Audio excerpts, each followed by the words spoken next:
নমো ভগবতে বাসুদেবায়।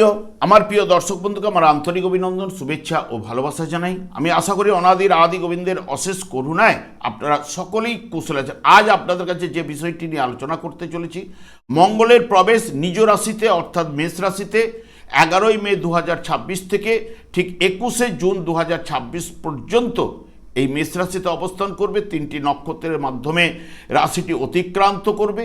তাই কর্কট রাশি বা কর্কট লগ্নের জাতক জাতিকারা আপনারা কেমন ফল পেতে চলেছেন তা আমি আচার্য কমল শাস্ত্রী আপনাদের কাছে এই ভিডিওতে বিস্তারিতভাবে আলোচনা করব। ধৈর্য সহকারে আপনারা ভিডিওটি দেখবেন। দেখুন, মঙ্গল যা নির্দেশ করে সাহস, বীরত্ব, প্রখর বুদ্ধি, যুদ্ধপ্রিয়তা, রোগ প্রতিরোধ করার ক্ষমতা, আত্মবিশ্বাস, সহ্য শক্তি ইত্যাদি ইত্যাদি। এবং মঙ্গল নিজ গৃহে এই গোচরটি অত্যন্ত শক্তিশালী এবং যার জন্মকালীন এই মঙ্গল অশুভ, দুর্বল, পীড়িত থাকলে দাম্পত্য কলহ, অপারেশন, অ্যাক্সিডেন্ট, কলহ, বিবাদ, রাগের বশে যে কোনো অশুভ কাজ কিন্তু করে ফেলতে পারে। এবং মঙ্গল প্রথমেই কিন্তু অশ্বিনী নক্ষত্রে প্রবেশ করবে। অশ্বিনী নক্ষত্রটি হচ্ছে কেতুর নক্ষত্র। কেতু নেচার সাধারণত মঙ্গলেরই মতো। এখানে 11ই মে থেকে 28শে মে পর্যন্ত কেতুর নক্ষত্রে মঙ্গল অবস্থান করবে, যেটি আপনার ক্ষেত্রে সাহস, উদ্যম এবং কর্মশক্তি বহুগুণ কিন্তু বৃদ্ধি পাবে। দীর্ঘদিনের আটকে থাকা কাজগুলো গতি আসবে এবং সাহসী সিদ্ধান্ত নিতে আপনি সক্ষম হবেন। আর্থিক অনটন আপনার দূর হবার সম্ভাবনা কিন্তু বয়ে নিয়ে আসবে। এবং দুজনের মধ্যেই কিন্তু হঠকারিতা ব্যাপারটা থাকে। সেই কারণে হঠকারিতা বিষয়ে একটু আপনাকে সতর্কতা অবলম্বন করতে হবে। যা কিছু একটু ধৈর্য, দৃঢ়তার মাধ্যমে আপনাকে এগিয়ে গেলে ওই সময়টি আপনার ক্ষেত্রে ভালো হবে। এবং মঙ্গল যখনই শুক্রের নক্ষত্রে প্রবেশ করবে, যেটি ভরণী নক্ষত্রে 29শে মে থেকে 16ই জুন। ভরণী নক্ষত্রটি হচ্ছে পূর্ব জন্মের প্রতীক। তাই এই সময় নতুন প্রচেষ্টা ও পরিকল্পনা শুরু করার জন্য আপনার আদর্শ হয়ে উঠতে পারে। এবং সৃজনশীল শক্তি এবং মঙ্গলের কর্মদক্ষতা মিলে বড় কোনো লক্ষ্য অর্জনের সাহায্য আপনাকে করবে। প্রভাব প্রতিপত্তি, আর্থিক উন্নতি, ব্যবসায়ী মানসিকতা এগুলো কিন্তু প্রদান করবে। মঙ্গল যখন কৃত্তিকা নক্ষত্রে প্রবেশ করবে, যেটি রবি নক্ষত্রে, কৃত্তিকার মধ্যে দহন এবং বিশুদ্ধিকরণের প্রতীক। এবং এই কৃত্তিকা নক্ষত্রের মাধ্যমে জ্বালাময়তা কিন্তু রয়েছে। তাই প্রশাসনিক বা নেতৃত্ব ক্ষমতা, সরকারি কাজে বা রাজনীতির সঙ্গে যুক্ত ব্যক্তিদের শুভ সময় হয়ে উঠতে পারে। এবং আপনার আত্মবিশ্বাস ও দৃঢ় প্রতিজ্ঞ কিন্তু হয়ে উঠবেনই। বর্তমানে দেখুন, যেহেতু কর্কট রাশি বা কর্কট লগ্নের জাতক জাতিকার ঠিক দশমভাবে নিজের গৃহে মঙ্গলের অবস্থান, এবং দশমভাবে অবস্থান করলেও আপনাদের ক্ষেত্রে পঞ্চম ভাবের অধিপতি গ্রহ আপনাদের ক্ষেত্রে শুভকারক গ্রহ, এবং পূর্ণ মাত্রায় আপনার রাশি ভাবের উপরে দৃষ্টি থাকবে, চতুর্থ ভাবের উপরে দৃষ্টি থাকবে, পঞ্চম ভাবের উপরে দৃষ্টি থাকবে। এবং যেহেতু রবি অশ্বিনী নক্ষত্রে অবস্থান করছে, সে অশ্বিনী নক্ষত্রের অধিপতি গ্রহ কেতু। কেতু আপনাদের ঠিক অর্থভাবে অবস্থান করছে, রবিকে রিপ্রেজেন্ট করছে। এবং যেটি বিশেষ করে এই যে আপনাদের ক্ষেত্রে দশমভাবে কর্মক্ষেত্রে প্রভাব প্রতিপত্তি ও বৃদ্ধি কিন্তু ঘটাবে। এবং আপনি নতুন দায়িত্ব বা নেতৃত্বের সুযোগ কিন্তু পেতে পারেন। এবং অশ্বিনী নক্ষত্রে কর্মে উদ্যমী ও সাহসী হয়ে উঠবেন। দীর্ঘদিনের ঝুলে থাকা কাজ দ্রুত সম্পন্ন হবে। আপনি অধৈর্য হয়ে পড়তে পারেন। তাই সহকর্মীদের সঙ্গে সব কথা বার্তা শেয়ার না করাই কিন্তু ভালো। এবং আর্থিক উন্নতির সম্ভাবনা এবং পুরনো ঋণ আপনি পরিশোধ করতে পারেন। নতুন বাড়ি গাড়ি কেনার পরিকল্পনা আপনার কিন্তু বাস্তবায়িত হতে পারে। এবং যে কোনো নতুন কাজ শুরু করার জন্য এই নক্ষত্রটি শুভ সময় কিন্তু।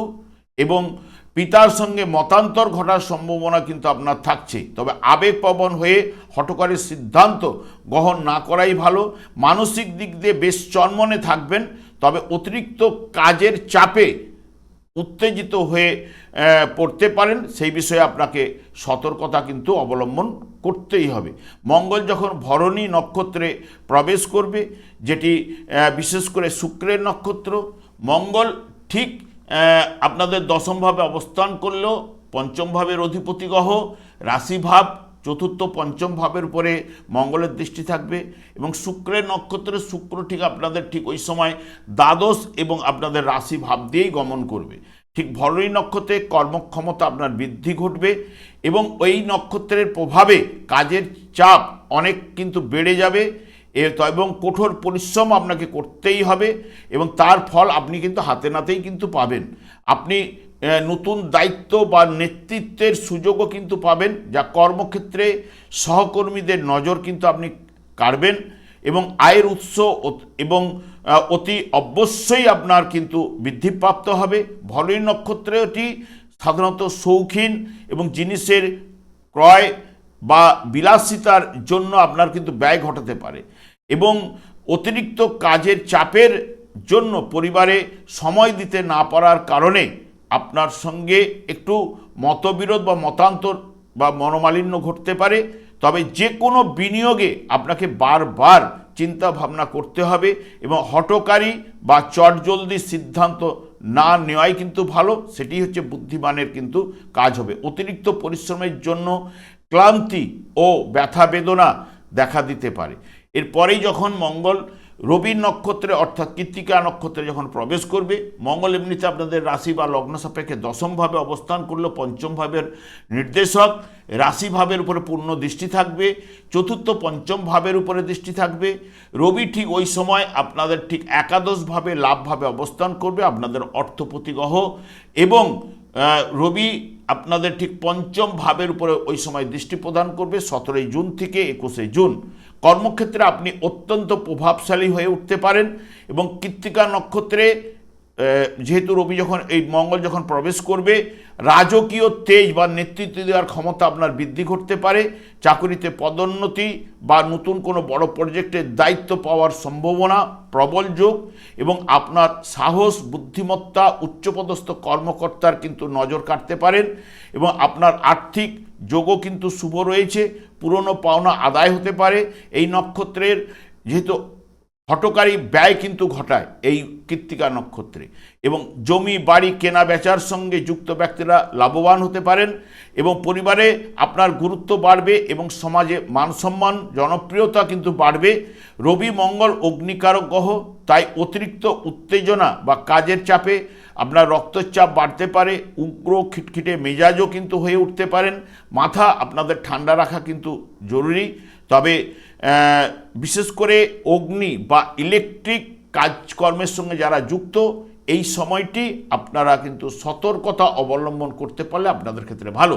তবে প্রথমের দিকে কর্মভাবে কিন্তু রবি বুধ মঙ্গল একসঙ্গে অবস্থান করবে, যেটি বিশেষ করে অ্যাডমিনিস্ট্রেটিভ জবে যারা কাজকর্ম করবেন ঠিক ওই কয়েকটা দিন 11 তারিখ থেকে 15 তারিখ পর্যন্ত তাদের ক্ষেত্রে অতি শুভ ফল কিন্তু নিয়ে আসবে। বা ওই সময় যাদের পরীক্ষা প্রতিযোগিতামূলক পরীক্ষা টরীক্ষা থাকবে, ওই সময় কিন্তু সফলতা কিন্তু উঠে আসার সম্ভাবনা। আমি আর দীর্ঘায়িত না করে আমি আচার্য কমল শাস্ত্রী প্রত্যেক বুধবার এবং শুক্রবার সন্ধ্যে 8:30 এই ইউটিউব চ্যানেলে লাইভ অনুষ্ঠান করে থাকি। ঠিক ওই সময় আমাকে ফোন করলে আপনারা নিজেদের ভাগ্য বিষয়ে জানতে পারবেন। তাছাড়া বিভিন্ন ধরনের ভিডিও আপলোড করে থাকি, সেগুলি পাওয়ার জন্য আমার চ্যানেলকে সাবস্ক্রাইব করে বেল আইকনে ক্লিক করে রাখুন। যখন আমি লাইভ অনুষ্ঠান বা যে কোনো ভিডিও আপলোড করলে আপনাদের নোটিফিকেশন পৌঁছে যাবে। আমি অনাদি রাদি গোবিন্দের কাছে প্রার্থনা করি আপনারা ভালো থাকুন, সুস্থ থাকুন, আনন্দে থাকুন। আজ এই পর্যন্ত, পরের ভিডিও দেখা হচ্ছে। নমস্কার।